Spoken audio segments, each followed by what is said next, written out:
শুক্রবার বিকেলে ধুবুলিয়া থানার পুলিশ গোপন সূত্রে খবর পেয়ে জাতীয় সড়কের জলঙ্গি নদীর ব্রিজের কাছে তল্লাশি চালিয়ে একটি গাড়ি থেকে 148 কিলোগ্রাম গাঁজা উদ্ধার করে তা বাজেয়াপ্ত করে।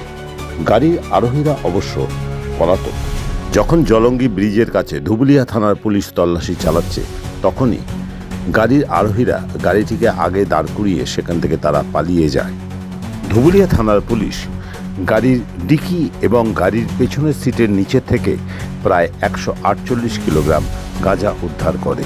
গাড়িটি কৃষ্ণনগরের দিক থেকে মুর্শিদাবাদের দিকে যাচ্ছিল এবং তা পাচারের উদ্দেশ্যে যাচ্ছিল বলেই পুলিশের প্রাথমিক অনুমান। অন্যদিকে শুক্রবার কৃষ্ণগঞ্জ থানার সোনঘাটা বাজার এলাকা থেকে কৃষ্ণগঞ্জ থানার পুলিশ 7 কিলোগ্রাম গাঁজা সহ এক ব্যক্তিকে গ্রেপ্তার করে। ধৃতের নাম সুজিত অধিকারী। ওই ব্যক্তি সোনঘাটা বাজার এলাকায় বিভিন্ন দোকানে গাঁজা সাপ্লাই করছিল বলেই পুলিশের দাবি।